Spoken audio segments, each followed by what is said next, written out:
ನಮ್ಮ ಪ್ರಿಯ ಶಿಷ್ಯರಾದ ಶ್ರೀ ರಾಘವೇಂದ್ರ ತೀರ್ಥರು ವೇದಾಂತ ವಿದ್ಯಾ ಸಾಮ್ರಾಜ್ಯದ ನೂತನ ಯತಿಗಳಾಗಿ ಪೀಠಾಲಂಕರಿಸಿದ್ದಾರೆ.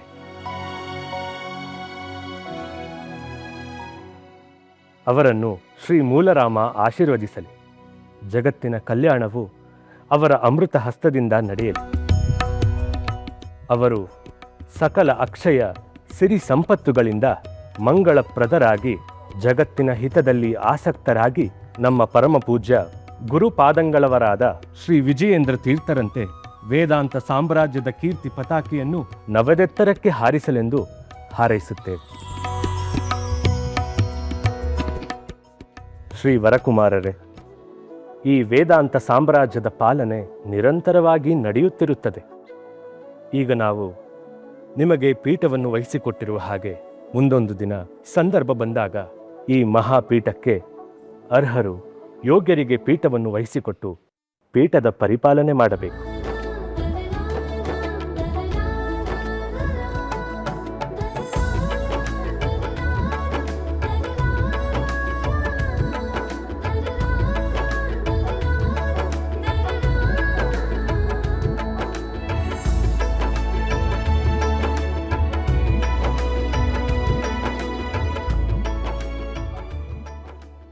ರಘುನಾಥ ಭೂಪಾಲರೇ, ನಮ್ಮ ಯತಿವರೇಣ್ಯರ ಪಟ್ಟಾಭಿಷೇಕದ ಕಾರ್ಯಕ್ರಮವನ್ನು ನಭೂತೋ ನ ಭವಿಷ್ಯತಿ ಎಂಬಂತೆ ನಡೆಸಿಕೊಟ್ಟೆ. ನಿಮಗೆ ಎಷ್ಟು ಕೃತಜ್ಞತೆ ಹೇಳಿದರೂ ಸಾಲದು.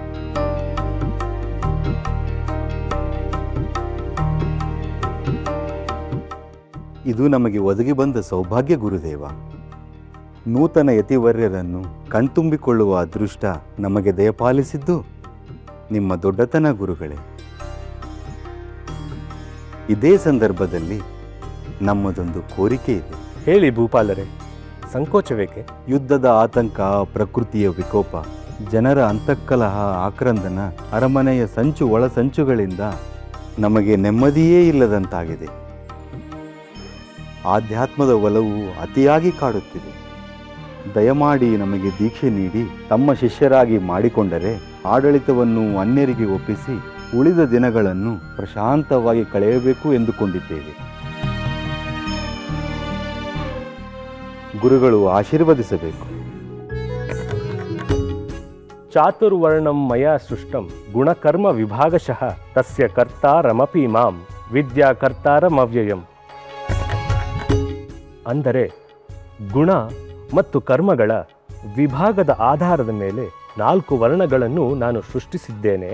ಆದರೂ ಅದರ ಕರ್ತೃನಾದ ನನ್ನನ್ನು ಅಕರ್ತೃ ಹಾಗೂ ಅವಿನಾಶಿ ಎಂದು ತಿಳಿದುಕೋ ಎಂದು ಶ್ರೀಕೃಷ್ಣ ಪರಮಾತ್ಮ ಹೇಳಿದ್ದಾನೆ.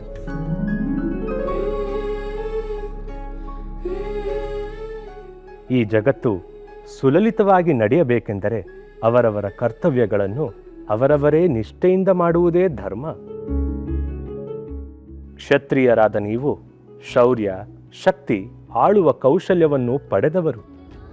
ಹುಟ್ಟಿದ ಪ್ರತಿಯೊಬ್ಬ ಮನುಷ್ಯನಿಗೂ ಒಂದಲ್ಲ ಒಂದು ಸಮಯದಲ್ಲಿ ಅಶಾಂತಿ ಕಾಡುವುದು ಸಹಜ. ಯೋಗ ಮತ್ತು ಧ್ಯಾನದಿಂದ ಅದನ್ನು ಸಮಸ್ಥಿತಿಗೆ ತಂದುಕೊಂಡು ನಮ್ಮ ಕರ್ತವ್ಯಗಳನ್ನು ನಿಭಾಯಿಸಬೇಕೇ ಹೊರತು ಜವಾಬ್ದಾರಿಯಿಂದ ಜಾರಿಕೊಂಡರೆ ವ್ಯವಸ್ಥೆಯಲ್ಲಿ ಅಲ್ಲೋಲ ಕಲ್ಲೋಲ ಸೃಷ್ಟಿಯಾಗುತ್ತದೆ.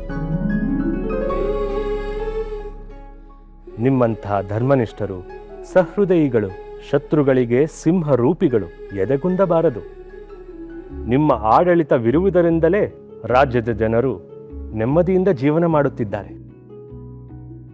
ಸಮಸ್ಯೆಗಳು ಬರುತ್ತವೆ ಹೋಗುತ್ತವೆ, ಸರಿಪಡಿಸಿಕೊಂಡು ಮುನ್ನುಗ್ಗಬೇಕೇ ಹೊರತು ಪಲಾಯನ ಮಾಡಬಾರದು.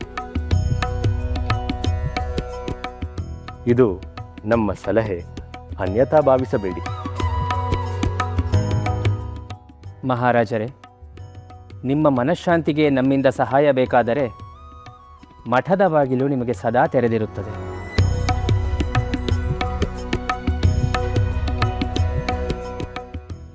ಆಹಾ, ಗುರುಗಳಿರುವರಿಗೂ ಧನ್ಯವಾದಗಳು. ನಿಮ್ಮ ಮಾತುಗಳಿಂದ ಮನಸ್ಸಿಗೆ ಎಷ್ಟೋ ಸಮಾಧಾನವಾಗಿದೆ. ನಿಮ್ಮ ಆಶೀರ್ವಾದ ಸದಾ ಹೀಗೆ ಇರಲಿ. ದೀರ್ಘಾಯುಷ್ಮಾನ್ ಭವ. ಶ್ರೀ ಮೂಲರಾಮನ ದಯೆಯಿಂದ ರಾಜ್ಯ ಸುಭಿಕ್ಷವಾಗಿದೆ. ಗುರುಗಳೇ, ನನ್ನ ರಾಜ್ಯಭಾರದಲ್ಲಿ ಇಂದು ಶ್ರೀ ರಾಘವೇಂದ್ರ ತೀರ್ಥರಿಗೆ ಪಟ್ಟಾಭಿಷೇಕವಾದದ್ದು ನಮ್ಮ ಪೂರ್ವಜನ್ಮದ ಸುಕೃತವೇ ಸರಿ.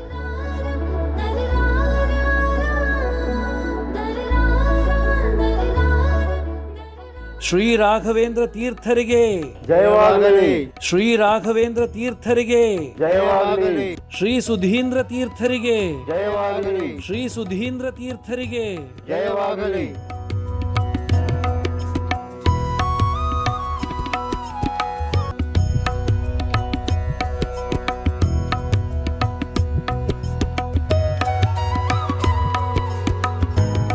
ವತ್ಸ,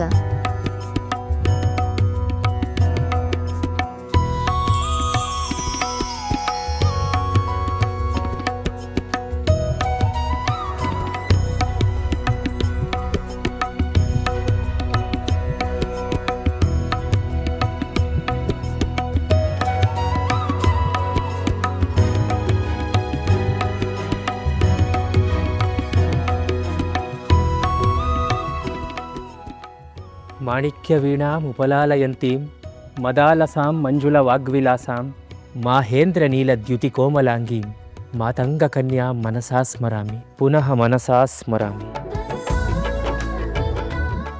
ಈಗ ನಿನಗೆ ಸಂತೋಷವೇ? ನಿನ್ನ ಆಜ್ಞೆಯನ್ನು ಶಿರಸಾಧರಿಸಿ ಪಾಲಿಸಿದ್ದೀನಿ. ಇದರಿಂದ ಸಂತೋಷವಾಗಬೇಕಾಗಿರುವುದು ನಿನಗಲ್ಲವೇ ಅಮ್ಮ?